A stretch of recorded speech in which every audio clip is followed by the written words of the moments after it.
Right, what's the next question? We've been taking the piss out of him for the last 2 days about this, so it's this is new. the classic midlife crisis that I'm going through. There are other ways that people do their midlife crisis, Greg. This is my way. This is a question for Chris. Talking about dehydration, I watched you race at a Can-Am race in 1967, Ferrari P4. You came by the pits and your mechanic threw a whole bucket of water on your head to cool you off. I wasn't quite sure how far you could see down the track after that. It's funny you mentioned that. I got a email from an Italian journalist the other day who'd come across that photo of the water about to hit me in the face, and it was certainly not a method to be recommended because it knocked my goggles off and I couldn't see for about 2 laps, and it didn't cool me down at all. So yeah, no, I remember that incident well. Wow. Chris, you mentioned goggles. I mean, that's something which is just foreign to people racing cars these days, and it was 68, I think, that the open face, the full face helmet really started to become what was introduced to Formula One. How difficult was it to adapt after you've been racing in an open face with goggles for so many years? I actually never wore a full face helmet until 1970. At first they felt very claustrophobic, but like anything after, wearing them a few times, they felt quite normal. But a lot of people took a lot longer to get used to them, I must say, and complained about them. But obviously you could see the benefits of them. Mm. It's like the hands device, Michael, that was introduced and made compulsory in many championships. It got made compulsory, I think, in the V8s maybe 3 years ago. And it's when you're so used to driving in a certain way with certain equipment, and then you get told that you have to use one of these other devices, and a hands device is a brilliant addition to the safety of the race cars. But when you first have to put one on and use it, it's very restrictive, and you feel like you can't do your job properly. But after a pretty short period of time, you realise how important they are, and then you don't notice it's there. But I remember when I move my head moves around a lot. I turn it and lean to the side quite a bit in the race car. So when I first put one on, it was very strange, and I didn't like it at all for quite a while. So and then they made it compulsory. But it's some of these changes that affect you throughout your career. Right, where's our next question?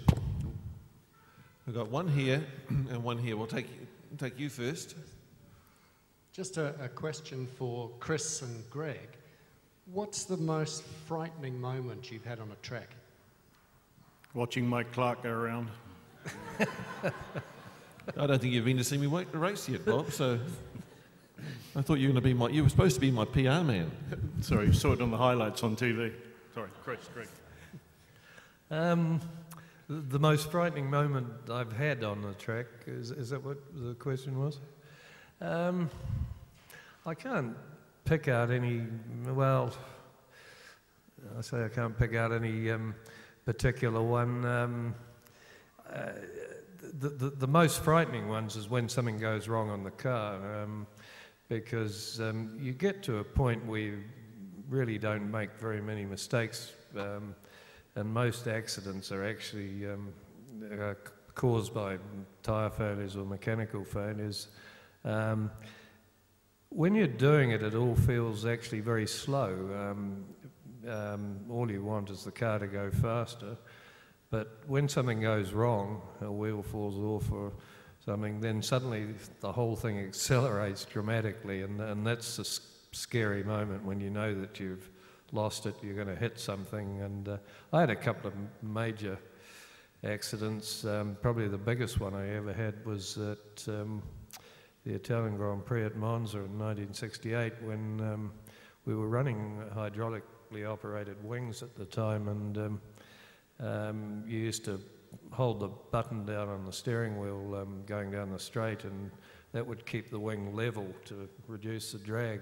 And then when you got to a corner, you'd let go of the button, or I think, or push it again or something, and that would bring the wing down and put some downforce on. about 9 or 10 laps into the race, I was going into the first Lesmo corner at Monza, which is nearest Dammit at that time was about 200 miles an hour, and pushed the button to bring the wing down, and somebody hadn't done a oil union nut up properly, and it squirted oil over the left rear tyre, and suddenly I'm going backwards at 200 miles an hour, and at that point you hang on. It was, incidentally, it was the second time I'd ever worn seatbelts in a Formula One car, and hit the guardrail going backwards, and in true Italian fashion, the wooden posts holding the armco up were rotten. So the guardrail folded over and launched me through the. So went through get a plug in for the sponsor here. Went through a Shell advertising hoarding, through the tops of some trees, and I actually saw a 8mm movie of it, and it did 4 somersaults and landed down the car park. And I undid the belts and got out, and I had absolutely no idea where I was. And it wasn't until I looked up, and John Surtees' head appeared looking down over the bank, and he'd gone off on my oil. So John clambered down and said, "Are you all right?" And I said, "Yeah, I think so." And John, of course, was a huge hero in Italy. He'd won the championship for Ferrari. He'd won the world championship on motorbikes for MV Agusta, and so one of the spectators lent us a motorbike to go back to the pits on. So that was a scary moment for a few minutes. I actually I was decorating in an apartment in Modena at the time, and I went in to a lamp shop in Monza. There was a very good shop there that sold all these lamps, and I went in the next morning and with my girlfriend to pick some lamps, and That's what you do after you've just had a 200-mile-an-hour crash the day before. I'm going to go lamp shopping tomorrow. She obviously chose the right moment to go shopping. She knew. But the proprietor, who was a very nice lady, actually fainted when she saw me. She thought I was dead. It's probably because your head was pointing backwards at the time.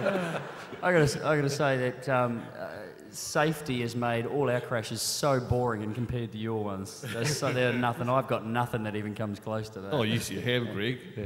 Oh, yeah, but I wasn't doing 200 miles an hour. I mean, it's it's incredible. I mean, you must have.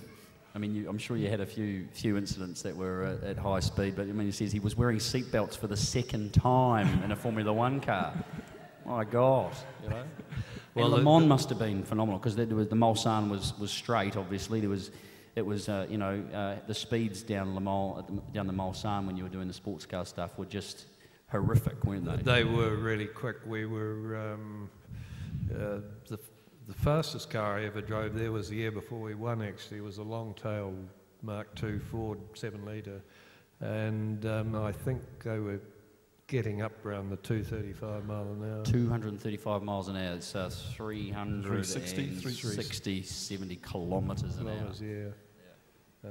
The scary part was about that. Was having to do it in the rain too. And in the dark. With cross plies. In '66, the year Bruce McLaren and I won there, it rained actually for half the race, and we still averaged, I think, 125 odd miles an hour, which is what's that, about 200 k's, I guess. He makes all us just seem like amateurs, really, doesn't he? No, not at all. Tell us about your tree climbing, Murph. I've already done that once today, haven't I? Did you? Okay.